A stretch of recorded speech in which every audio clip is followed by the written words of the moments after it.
Hello and welcome to the Systems Over Goals podcast channel. I am your host, Ed Tonight, and without further ado, let's get into today's episode. Today, I wanted to talk to you about what I call the nutritional pyramid for weight loss. It could also be for weight gain, but for today's purposes, we're going to discuss it for weight loss. And really what this is a way to kind of focus on where you're at and how detail oriented you want to be with whether it's tracking your macros or how detail oriented you want to be with achieving that weight loss goal. So in order to be successful with it, one of the biggest things that you want to look at is, what is your goal? If your goal is to say lose 40 pounds, that's totally fine. There's 150,000 different ways we can get there. But now the next step is, what level are you able to consistently do and consistently commit to? So, and what I mean by that is, are you the type of person that is going to want to measure your food in grams, whether it's your proteins, your carbs, your fats? How far are you willing to go down the rabbit hole, so to speak? So we came up with this little pyramid, and basically on the bottom is the most basic layer. That would be what I call, and I'll post a picture of it, which will kind of overlay what I'm saying here. But when we look at that bottom layer, it's really just a single eat one bite less per meal. Now, if your goal is to lose 40 pounds, that's going to take some time, right? That's probably going to be the longest to get to your goal possible. And with that level, what I would say is, like, if someone comes in and let's say that they're someone like my grandmother who's 98 and she says, I want to lose some weight. How do I do it? I'm going to tell her, just, take what you normally eat and just leave one bite of food per plate. And eventually you will lose weight. You're not going to lose a bunch of weight per week, but over time you will lose weight. And then the next level up from that is to, again, kind of like adding a layer to the onion of journal your food. So what are you eating at all three, your three main meals and your snacks?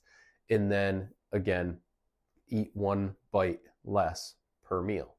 So if normally, you have your breakfast, you're going to still have that. You're going to eat one less bite, but you're going to journal your entire breakfast. And what that gets you in the habit of is, it gets you in the habit of really paying attention to what you're eating on a daily basis. And it kind of starts to spur that mindset of, like, okay, if I'm ready to take that next step into journaling and tracking calories and stuff like that, then I've already got kind of a baseline. So it's not a big, huge change all at once. So then when we step up to the next layer, the third layer up, if you will, then we're looking at tracking calories. So this is where you start to kind of play the food math game of, okay, I had about, a cup of blueberries. Okay. And then you're kind of looking to see, okay, that's about 84 calories. I had, about half a chicken breast. So that's about 4 ounces, or 3 or 4 ounces. So how many calories is that? You're starting to read nutrition labels, starting to put that stuff down on paper. And again, as we move up, we're still doing the steps below it, but we're just adding another layer to that. So for a lot of people, that can be very successful, because what they start to see is, oh, okay, I didn't realize this was as many calories as it was. Maybe I can change it out for something different. Or maybe I'll keep this in, but I'm going to change the quantity of it that I have, which is totally fine too. So we're just, every step we go up, we're kind of fine tuning it a little bit more. And the next step would be to actually weigh and measure everything that we eat. And when we weigh and measure everything that we eat, then we can really truly see, like, okay, I had 1.5 cups of strawberries and it was X amount of calories. This is also where you start getting into what I call macrocentric organization. So you're starting to look at, how many grams of carbohydrates per day, how many grams of protein per day, how many grams of fat per day. So our macros, or macronutrients, macros for short, is carbs, proteins, and fats. Those are our three main macros. Alcohol could actually also be a macro, but for all intents and purposes, we predominantly focus on those three: carbs, proteins, and fats. And again, then you have, better choices within that spectrum of all of those as well. So that's another video. But when we get into this fourth tier, we're weighing and measuring in cups and ounces. In that, for a lot of people, is very easy, because you can look at a package of chicken and say, okay, this package of chicken is 1 pound. There's 2 chicken breasts. Each chicken breast's about 8 ounces.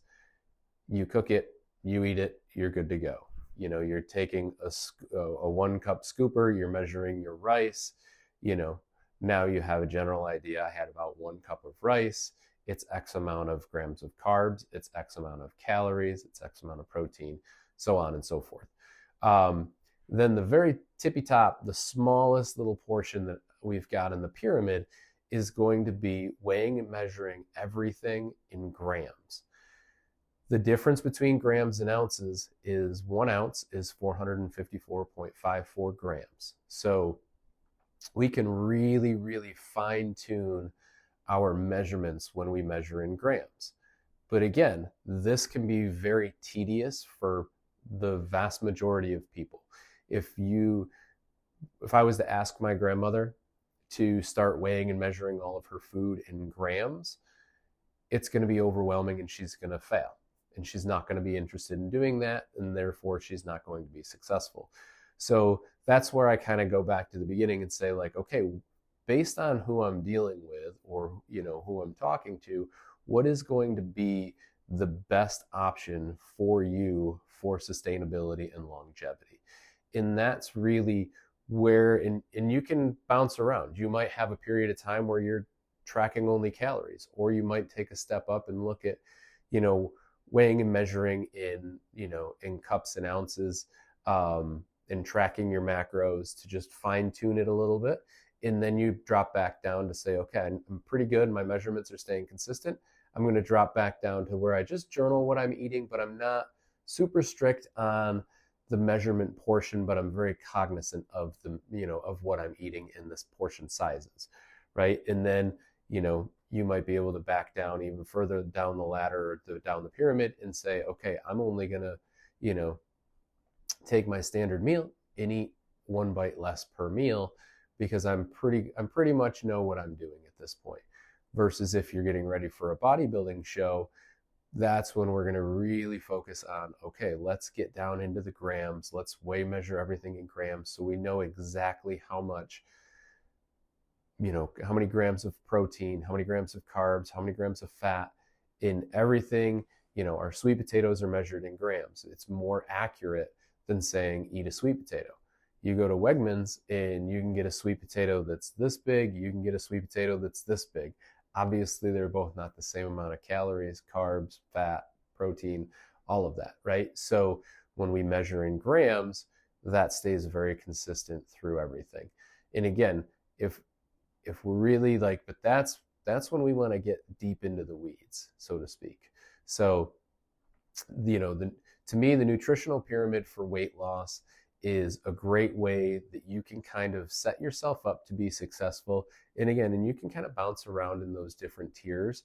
And you might find that for you, it's really easy to stay at this level. And then let's say that you have a vacation coming up and you want to dial it in for 4 weeks before that vacation.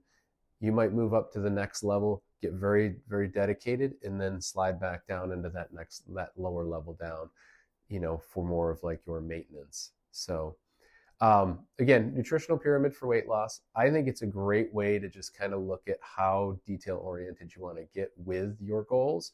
And if you have any questions, please feel free to reach out. Again, share, subscribe. Now that we've got the podcast going, make sure to leave us a review and email any questions, or if there's questions about this, or if there's questions that you want us to discuss, we'd be more than happy to. So we'll talk to you next time. Have a great day.